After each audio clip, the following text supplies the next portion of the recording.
Hi friends! Welcome back to my channel. I hope everyone is doing so well. Today I'm going to read one of my favorite storybooks.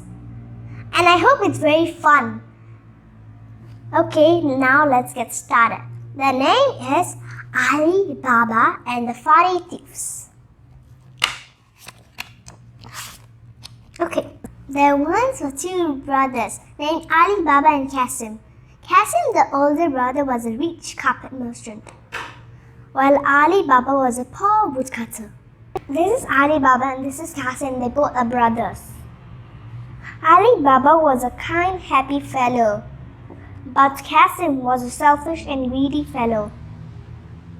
So Alibaba was very happy what he had, but Qasim was very greedy.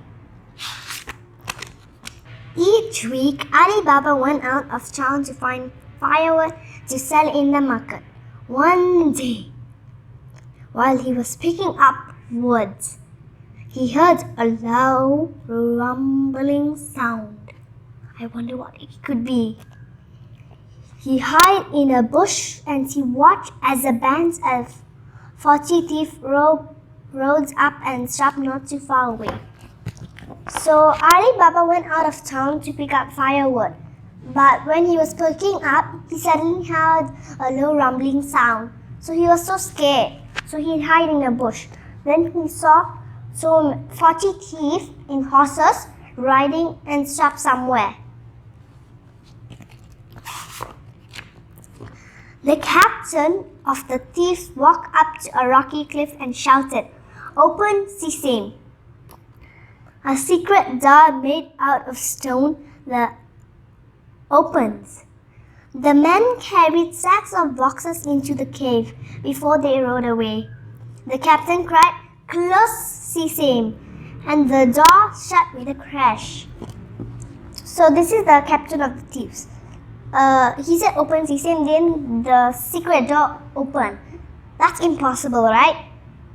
Okay, so these men all carry stacks of boxes into the cave. And I wonder what could be in the boxes. And when he said close sesame, then it closed with a shut crash. Alibaba waited a while. Then he went to the cliff and said, "Open sesame." The stone door opened, and inside the cave he found a huge treasure. But Alibaba was wise, and he only took 2 sacks of gold. He did not want the thieves to know that he had been there. So Alibaba said, "Open sesame," then the stone door opened. So then inside he found this lot of treasure. Can you see? But Alibaba was very wise. So he took only like 2 sacks of gold. And then he went out away. When Alibaba got home, his wife was astonished to see all the gold. Never in her life had she seen so much money. She began to count the counts one by one. Alibaba laughed and told her that he would go and borrow a pot from his brother's wife to count the coins. So Alibaba's wife was astonished when she see all the gold, and never in her life she ever seen this much gold. She began to count one by one. Alibaba said he will borrow one pot from his brother Qasim's wife to count the coins. Qasim's wife was curious to know why Alibaba wanted a pot. When Alibaba would not say, she secretly went to tell her husband. Qasim wondered what his brother was measuring, so he rubbed some honey in the bottom of the pot. The next day, when Alibaba returned the pot, Qasim found a gold coin stuck to the honey inside. Qasim made his younger brother tell him all about the treasure in the secret cave. Qasim's servant girl, Marjona, listened carefully as the two brothers talked. So this is Kasim's servant Marjona, and when they was talking, she listened carefully. But the brothers didn't know she was listening. Greedy Kasim set off that same day to find the secret cave. He bought 10 donkeys to carry away all the gold. When he found the cliff that Alibaba had described, he shouted, "Open, Sising!" He was overjoyed as the door opened and he ran inside to find the treasure. So he set out with 10 donkeys. And then when he said open Sising, he ran inside. So let's see what next happens. Kasim became very excited and crazy with greed as he tore open the boxes of gold and jewels. All he could think about was how he would soon be rich as a king. But when he was ready to go, he could not remember the magic words to open the cave door. So he was very excited and then he was thinking how rich he would be like a king, and he forgot the magic words.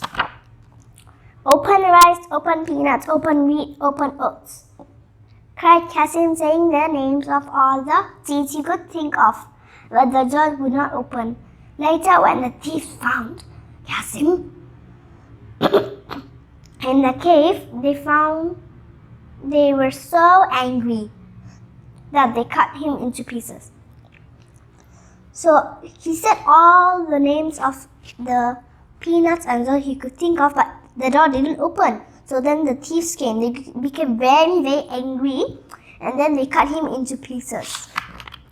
When Kasim did not come home that night, his wife became very upset and began to cry. She sent her servant Marjona to bring Alibaba at once. When she told Alibaba that her husband had left with 10 donkeys, he knew at once what awful thing must have happened. So Kasim's wife was so sad because Kasim didn't come home. So then she told Marjona to tell Alibaba that he had left with 10 donkeys. When Alibaba noticed that he went with 10 donkeys, he thought he knew what awful thing must have happened. Alibaba set off with his donkey for the cave. He made sure that none of the thieves was still there. When he opened the cave door, he was shocked to find his brother's dead body lying in pieces. He cried as he wrapped Kasim's body in a carpet to bring him home. So Alibaba went inside and made sure no more thieves are there. Then when he went in, he was shocked to see his brother's dead body in pieces. So he cried as he wrapped Kasim in a carpet. Alibaba knew that the thieves would be looking for the man that had taken Kasim's body out of their cave. So to make it seem that Kasim had died in an ordinary way, Alibaba paid a lot of gold to a tailor to sew his body back together before the funeral. So Alibaba knew that the thieves would be looking the person who had taken Kasim's body. So to make sure that he died in an ordinary way, he paid a lot of gold to a tailor. But the tailor and the thieves were friends. In return for some gold, he led the captain of the thieves to Alibaba's house to remember it when he came back with his men. Luckily, Marjona had seen the man knock the door. So the tailor and the thief were friends. And then for return some gold, the tailor led the thieves to Alibaba's house. Then they wrote an axe so they can remember it. But Marjona has seen them mark the door. To protect Alibaba, her new master, Marjona took a piece of chalk and marked X's on all of the doors on the street. When the thieves came that night to kill Ali Baba. They did not know which house was his. There were too many door marks with X and X. So Madonna has seen the men mark the door, right? So she took a piece of chalk and marked X's on all the doors on the street. So when the thieves came, they didn't know which house was Ali Baba's. Later, the captain of the thieves had a new plan. He pretended to be a cooking oil merchant. Ali Baba invited the oil merchant to his house for dinner. The merchant brought 40 donkeys carrying large pots of oil to Ali Baba's house, but in each pot was one of the thieves. So he brought 40 donkeys.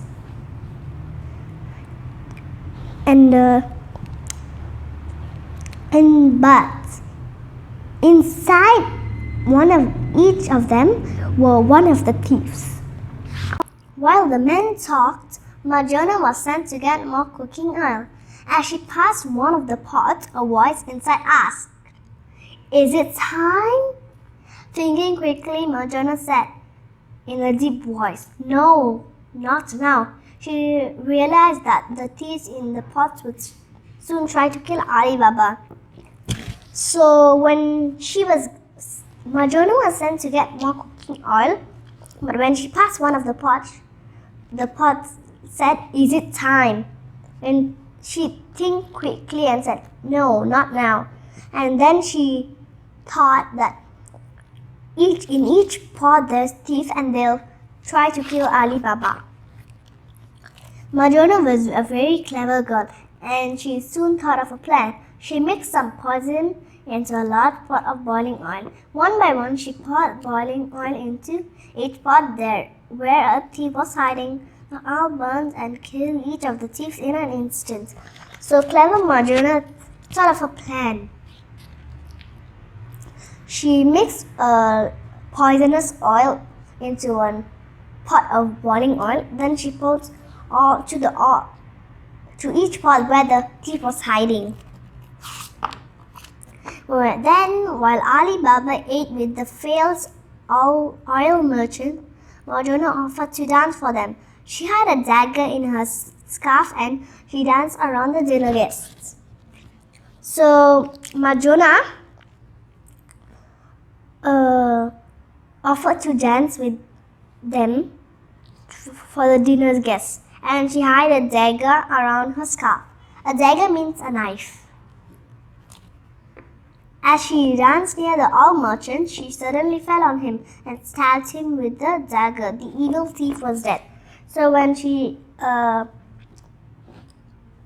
danced near the oil merchant, she suddenly fell on him and she stabbed him with the dagger.